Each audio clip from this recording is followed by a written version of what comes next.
On tonight's Fayette Prep Rally, mark spring break off the calendars, it's time for the battle for the troops. On the girls' side, could Starr's Mill break through the suffocating defense of number 2 ranked McIntosh? And in the boys' matchup, we find a battle for one of the top spots in the state as number 2 versus number 3 go head-to-head. Plus, a look ahead to other soccer action coming up this week. We're bringing you all things soccer on this edition of Fayette Prep Rally, and it drops in right now. Comcast presents your source for Fayette County High School sports. This is Fayette Prep Rally. Hello and welcome to another edition of Fayette Prep Rally, your weekly high school sports program featuring the very best Fayette County high school sports action. I'm Wade Smith, joined by Kirk Rogers year-round on Comcast Channel 25. Catch us here weeknights at 6, 8, and 10 p.m. And Kirk, last week the students in Fayette County were on spring break, but before the McIntosh and Starr's Mill soccer teams went on vacation, they played a very important soccer game with even greater cause. Yes, we had the third annual Battle for the Troops. It's featured a great matchup in Starr's Mill and McIntosh. It's become a must-see event every year. It's a great rivalry. It presents great soccer, but it's also for an even greater cause. While there was plenty of goodwill between the teams, before and after the game, there was also a crucial soccer match to be played, and the evening started with the Starr's Mill Lady Panthers to pull an upset of the defending state champs. Jackie Rochelle uses some fancy footwork to get around the defenders.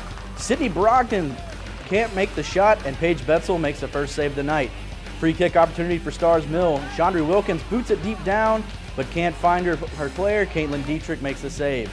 Later in the half, McIntosh throw-in goes to Gabby Seiler. Seiler makes the nifty spin move and driving pass. Erica Barnhill can't finish, and Paige Betzel makes the easy save. Now to the most important shot of the game. Gabby Seiler finds the ball, makes the pinball pass, and Jackie Gray puts it in the back of the net. McIntosh takes the lead 1-0, and the crowd really loves it. One last first half chance for McIntosh. Seiler drives the length of the field, but just hits the shot. Second half action, Daniel Gray makes the great lob inside to Gabby Seiler. Seiler hits a rocket wide right of the post, and the game stays 1-0. Seiler would get another quick opportunity, beating Chandra Wilkins on the drive, but Paige Betzel comes up with another big stop. Starr's Mill would try to make a run late. Taylor Haas breaks away from the McIntosh defense, but the ball gets away, and Kaitlin Deitrick makes the save. Final chance for Starr's Mill. Taylor Haas controls the ball, tries to find Caroline Woodhead. The pass is deflected, and in the battle for the ball, Starr's Mill would be awarded the free kick. Molly Maroney sets up and lobs the ball into the box, but it was no problem for the tough McIntosh defense as they would go on to win this game 1-0. So, Kirk, tell me, what did you take away from this rivalry matchup? Well, both of these teams are very good on the defensive end. There's a reason that they're both in the top 5 in the state. The Lady Chiefs are as good as advertised, though. They are going to be tough out. They were the 4 seed last year coming into the playoffs, so this year, they're still going to be tough to play no matter who they get seeded against. Let's turn our attention to the boys' matchup that took place in the nightcap. Winner would finish unbeaten in the region and claim top seed for the region tournament.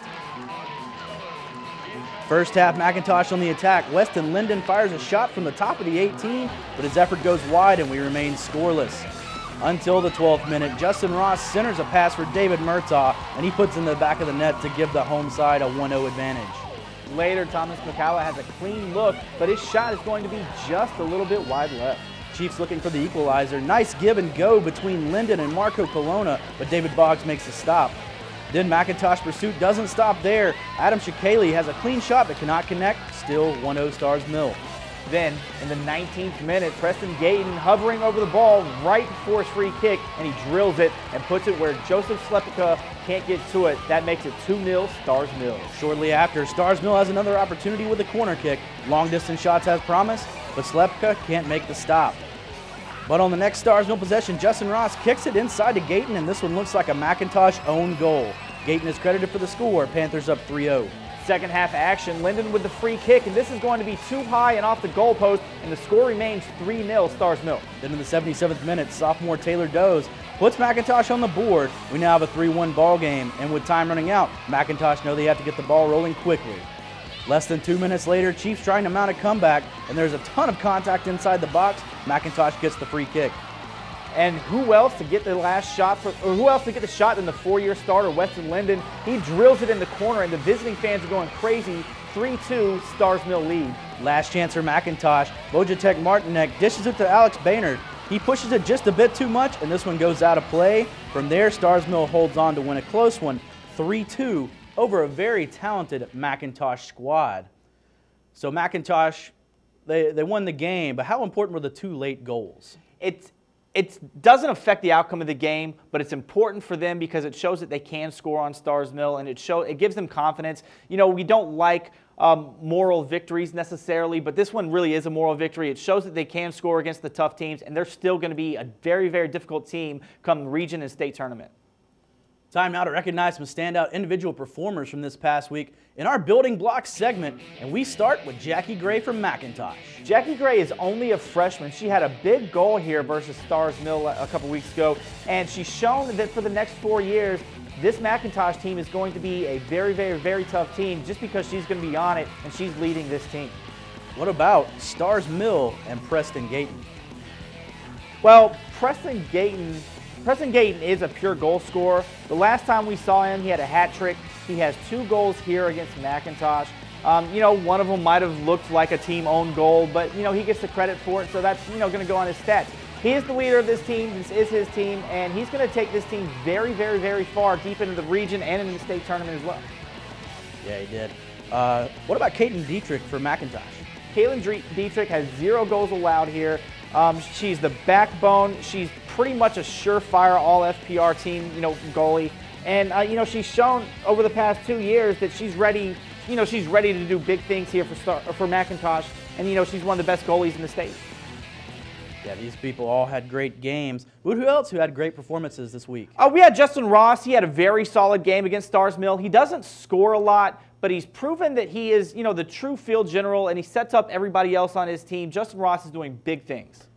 We have a big week of soccer action as teams get back on the pitch following spring break. So let's look ahead to Friday night's matchup, starting with Sandy Creek on the road and Northgate.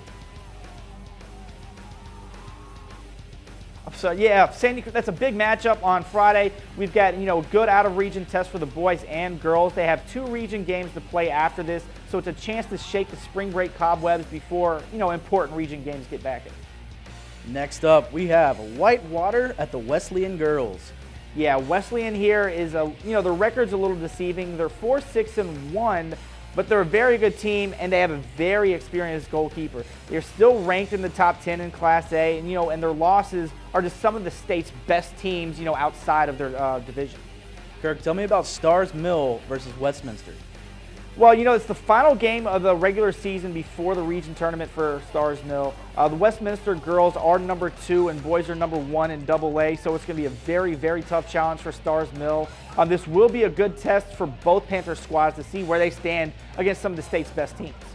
And last but not least, tell me about McIntosh versus the Greater Atlanta Christian girls. Again, this is the final game of the regular season for McIntosh as well, and they're also facing a number 2 ranked team, as GNC is ranked number 2 in AA. They lost in the state title game last season. This year, the Lady Spartans are 11-1-1, so they're trying to really show who they are as far as where they rank amongst the teams, state's best as well. So what are the Region 3 teams looking to accomplish this week, Kirk? They're really just trying to get their legs back under them. You know, now that spring break's over, some of the people stayed and worked out. Some, you know, went and took a vacation. Whatever they did with their week, they're really just trying to get back into game shape. So it's making sure that they're ready for these upcoming games as well as the region and state tournament that's going to be coming up. All right, that'll do it for this week. Catch us back here on Comcast Channel 25 next week for more game highlights and features. And be sure to like Fayette Prep Rally on Facebook and follow us on Twitter to see what's happening on the show. For Kirk Rogers, I'm Wade Smith. Thanks for watching, and we'll see you under the lights. Grab some wood there, bub.